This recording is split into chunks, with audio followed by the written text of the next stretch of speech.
Bonjour à tous, bienvenue sur Domana Jones. Nous allons regarder aujourd'hui la stratégie d'Amazon, une des aventures les plus emblématiques de notre temps, à savoir comment cette entreprise a réussi effectivement à s'installer comme le leader absolu de la distribution, effectivement, grâce à sa stratégie de domination par les coûts. Alors revenons au début d'Amazon en 1994, quand Jeff Bezos crée une petite entreprise de distribution en ligne de livres dans son garage. À l'époque, Jeff Bezos avait déjà une ambition très grande. Il avait une vision large effectivement de ce qu'allait devenir Amazon et on le retrouve dans son nom d'ailleurs, le fleuve le plus grand du monde qui vous, offre, l'ensemble des produits et services de consommation. Mais Bezos a une intuition, très claire, c'est que, effectivement la concurrence dans la distribution est très forte, donc il est compliqué de s'installer directement sur ce territoire-là, avec ce positionnement grand public et sur tous les sujets. Et puis les consommateurs ont des habitudes.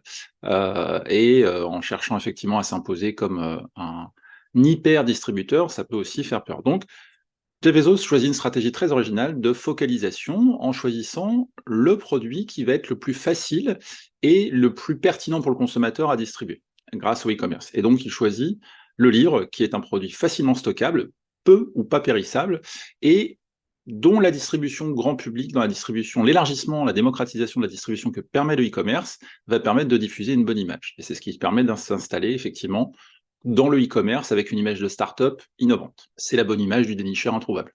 Et cette étape est importante parce qu'elle va permettre de légitimer Amazon, effectivement, comme un innovateur de la grande distribution. Alors, très vite, Amazon ne se repose pas sur ses lauriers et va développer, effectivement, et travailler à renforcer son avantage concurrentiel pour apparaître ce distributeur incontournable.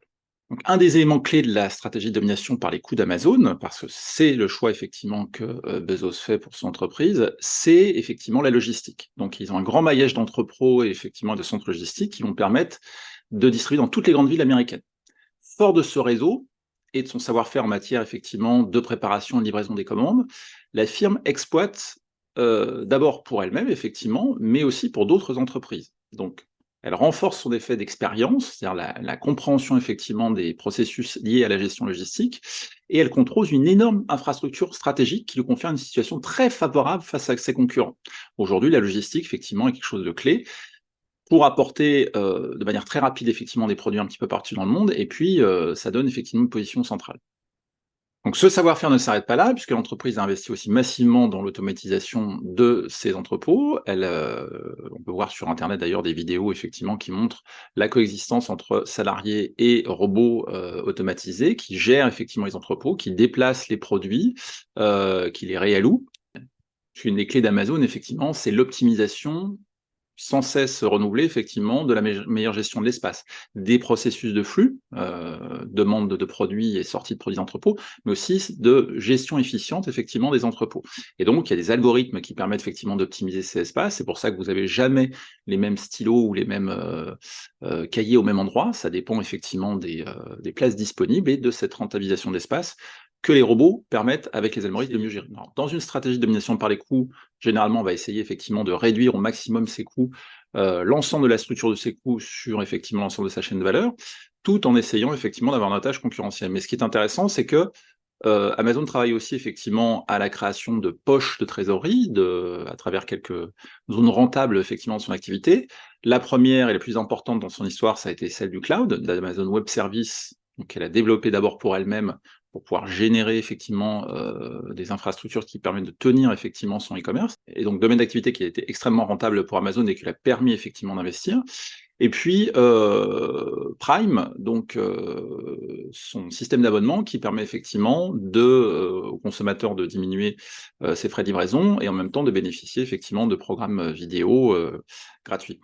Et donc Amazon utilise ces colossales ressources pour vendre nombre de produits à un prix inférieur justement, à bien de ses concurrents, voire au prix coûtant, et ce qui permet d'éliminer effectivement petit à petit beaucoup de ses concurrents dont évidemment la trésorerie n'est pas aussi importante. Donc on le voit, cette stratégie de domination par les coûts elle est extrêmement performante puisque Elle permet de réduire massivement les coûts en profitant de ses économies d'échelle et ses effets d'expérience, mais aussi effectivement, elle permet aussi de satisfaire de plus en plus de consommateurs qui, outre la facilité effectivement de l'expérience, client, de commande en ligne, bénéficient aussi effectivement de prix, quand même en général, plus intéressants et dans un contexte d'inflation mondiale, c'est un facteur clé de succès.